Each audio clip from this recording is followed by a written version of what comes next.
안녕하세요. LD입니다. 오늘은 부동산 고민 상담에 대해서 해볼 건데요. 우선 카페 회원분이 저한테 보내주신 질문 내용입니다. 동탄 40평대 아파트 실거주하고 계시고 공동명의로 사셨나봐요.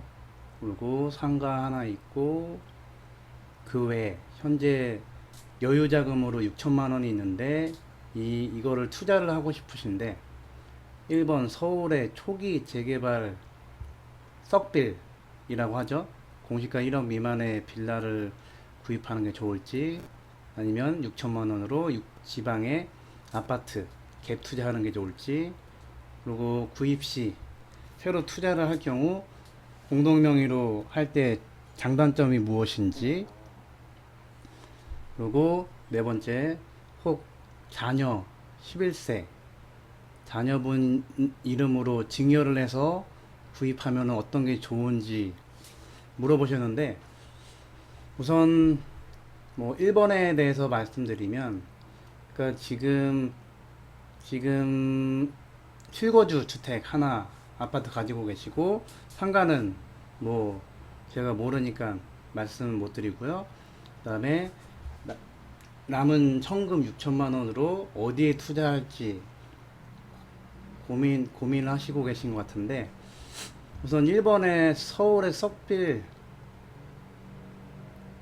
이거는 썩빌을 할지 아니면은 지방의 아파트 갭 투자할지, 그러니까 크게 1번, 2번은 어떤 경우냐면,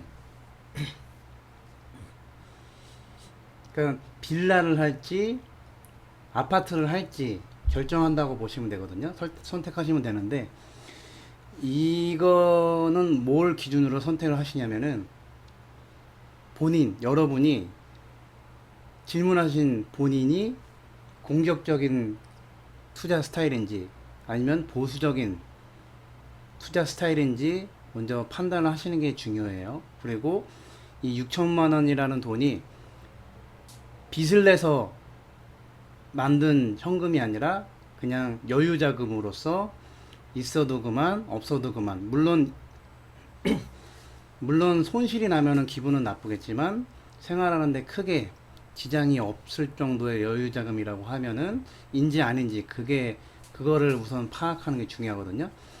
만약에 본인이 공격적인 투자 성향을 가지고 있고 6천만 원이 여유 자금이라고 하면은 1번 소위 썩빌이라고 하는 곳에 투자금 작게 들여서 2개, 가능하면은 3개 이렇게 많이 하는 게 좋다고 생각합니다. 그리고 본인이 생각하기에 투자 성향이 보수적이고 6천만 원이라는 돈이 여유 자금이 아니라고 하면은, 만약에 잘못되면 큰일이라고 하면은 아파트를 투자하는 게 맞습니다. 그리고 이 썩빌 투자를 하실 때 이게 내가 조용할 때 투자하고 나서 추진한다는 이야기나 소문이 돌아서 그런 바람만 불면은 그때 사람들이 매수하려고 몰려올 텐데, 그 사람들한테 팔고 나오시는 전략을 피시는 방법이 있대.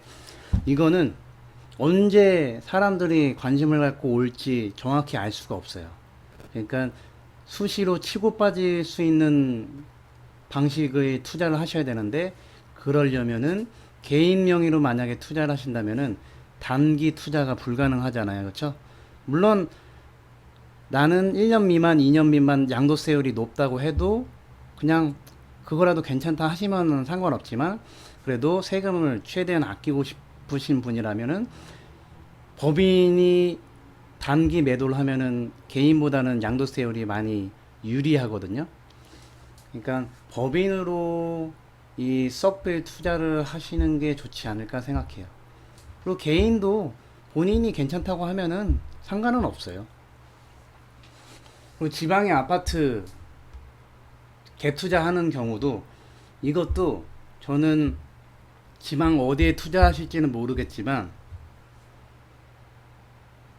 올해랑 내년까지는 대구 빼고 대부분의 지방 시장이 좋다고 보시면 되거든요. 저금리와 유동성 그리고 공급도 부족한 곳이 많기 때문에.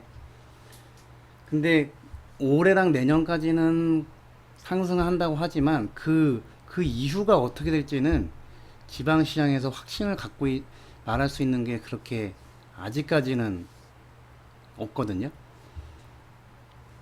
그러니까 올해나 내년에 단기로 투자해서 빠져나오실 수 있는 분이라면 지방의 아파트 갭 투자도 괜찮다고 생각을 해요.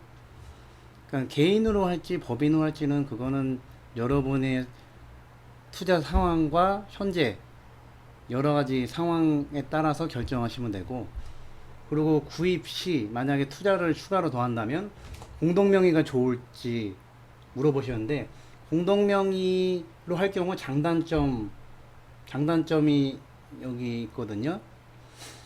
취득세 같은 경우는 별로 공동명의로 하든 개인으로 하든 차이 없어요. 그리고 일반 매년 6월 1일 기준으로 부과되는 재산세도 차이가 없고, 종합부동산세는 좀 절감 효과가 있어요.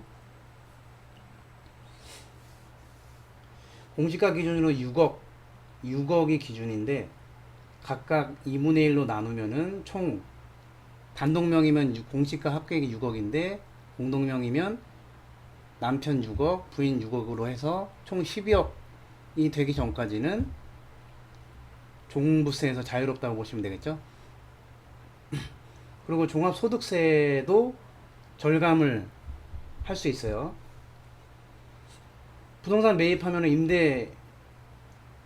임대하면 임대소득 발생할 경우가 생기는데, 그 다음 연도 5월 31일까지 항상 종합소득세를 신고하거든요. 근데 이 종합소득세 신고할 때 소득을 분산시키는 게 유리한데, 공동명의로 하면은 절세 효과를 누리실 수 있어요. 그리고 제일 큰 게 양도소득세 절감이겠죠. 공동명의로 할 때 좋은 점은 이 양도세는 누진세율 구조라서 과세 금액이 둘로 나뉘면 낮은 구간의 세율이 적용되거든요.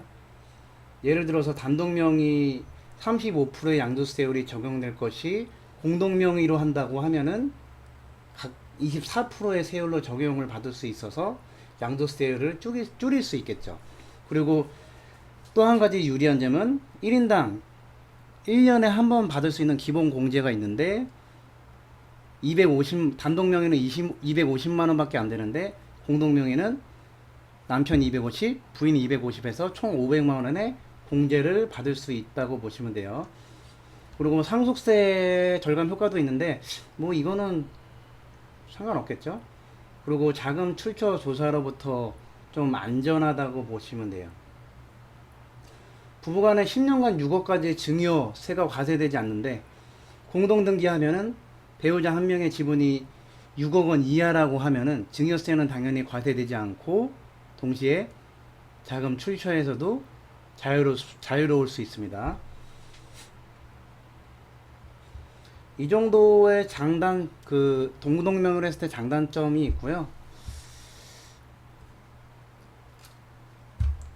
그리고 그 다음 질문인 혹시 자녀 명의 11세로 된 자녀가 있는데 이 아이에게 증여해서 매수를 해도 되는지 물어보셨는데, 그러니까 증여세 같은 경우 나이가 어린 아이한테 증여할 경우 어떻게 되는지는 저는 뭐 확실히 세금 전문가가 아니기 때문에 모르겠는데,